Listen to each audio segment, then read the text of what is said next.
Hey guys, this is Jeff from Life from the Front Pew, and today we're going to munch a little bit on some morsels from the Gospel and from the book of Ezra.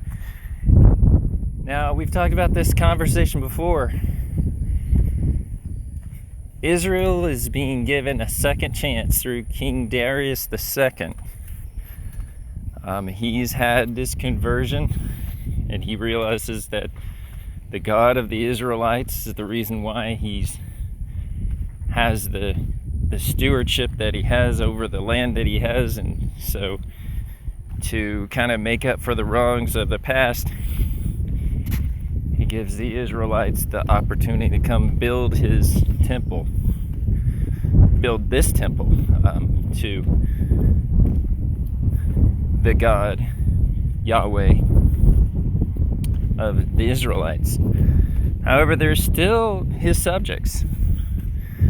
So there's a sense of relief, restitution that we see here. And then you see in Ezra that he talks about, guys, it's our own fault. All this stuff happened because we were not faithful to what we knew was right. But praise be to God that he's given us a second chance. So I think that's important bit of information to help us through our life living from the front pew, is to think about this idea of always giving second chances. In that way, we touch base with what we talked about in our Sunday readings about the dishonest steward, and about how he used his master's money to pay down a debt that wasn't actually his. So we do the same thing in that we are giving second chances when we get hurt from others, giving them a chance, giving them the benefit of the doubt, whatever it may be, however we want to word it, but basically showing love to other people that hurt us by doing the merciful thing. And as a reward of that, of course, hopefully that however we can explain our feelings in the matter, and in doing that give a real genuine sense of a second chance. I don't think that this was an idea that we were supposed to be people's doormats, but to realize that our actions had consequences, and that when our actions have consequences and we meet other people whose actions are hurting us, it goes back to the Our Father, that we let them off. Because the idea is that it's not our forgiveness, right? It's the forgiveness of God that they're really getting. And that's the most humbling thing about the Our Father, is that we get into that conversation of, if God forgives me, then I have to forgive those who hurt me. And if I can't do that, then when I see him at the end of the time, because I have a lack of recognition of that sense of giving second chances in me, I would not recognize God, because he's going to recognize that, and we're going to recognize that which we have that relationship with, which we have that commonality with. And if there's no mercy in you, then how are you going to recognize God? So you have to live in that light. Now, the gospel then makes lots of sense, Because if you're sending people out in the world with that mindset, with that mentality, that this money that they have is not theirs, so go ahead and leave it alone and only take what you need, so that you're not, giving a false impression in your work. Think about what the world could be if we had that team on our side. Those people that are willing to go out into the world and give second chances as a norm, not as an exception to the rule.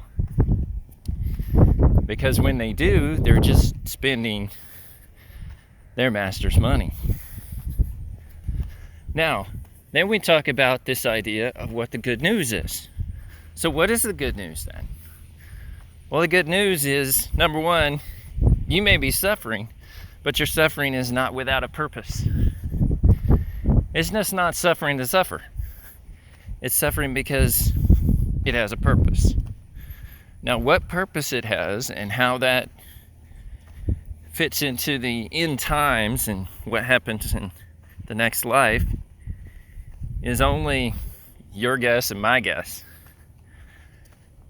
But the moment that we have here on this earth, the good news is that the suffering, as well as the joy, has a purpose. It's a sacrifice, both of joy, it's a sacrifice of sorrow, it's a sacrifice of glory.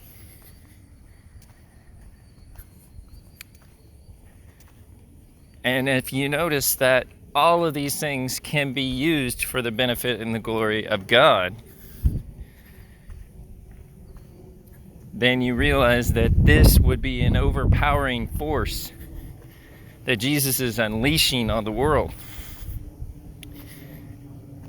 His mercy.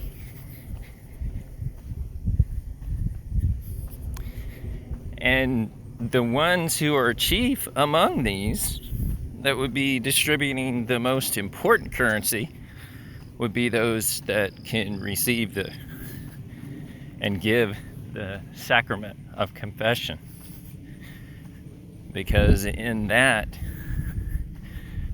God has given the gift to reconcile himself to his church, the members of his church, as well as himself through the sacrament of confession.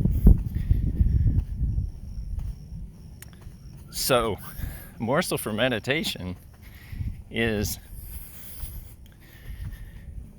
we're kind of like in the bridge because we're a priest, prophet, and a king. So we have many of these qualities that Jesus is talking about. And by virtue of our baptism, we have this authority. However, there are special people that are given the opportunity to become priest and religious, that are able to give these second chances, spend the currency that is not theirs, the spiritual currency that is not theirs, through the mercy of Jesus Christ and his debt that he paid in dying on the cross and rising from the dead. And those are the people that we need to pray the most for, because there's a very, very heavy burden on them.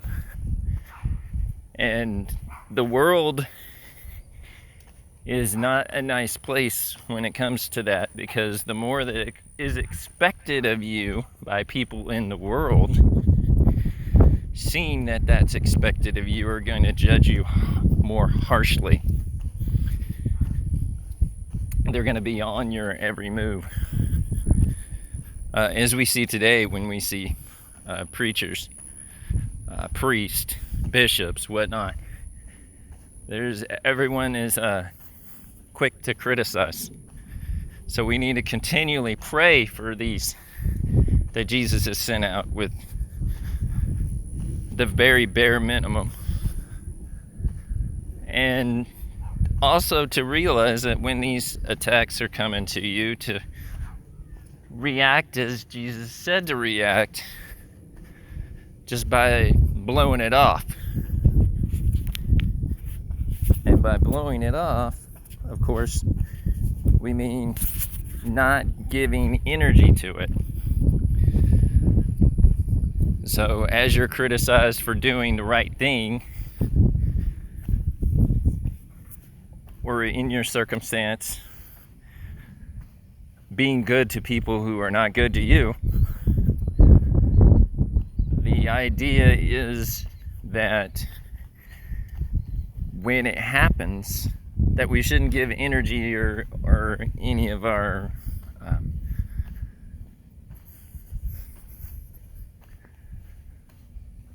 attention to it.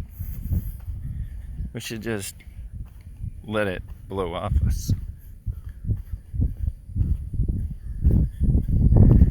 It's all right to be honest and open and to give ourselves that ability to do so.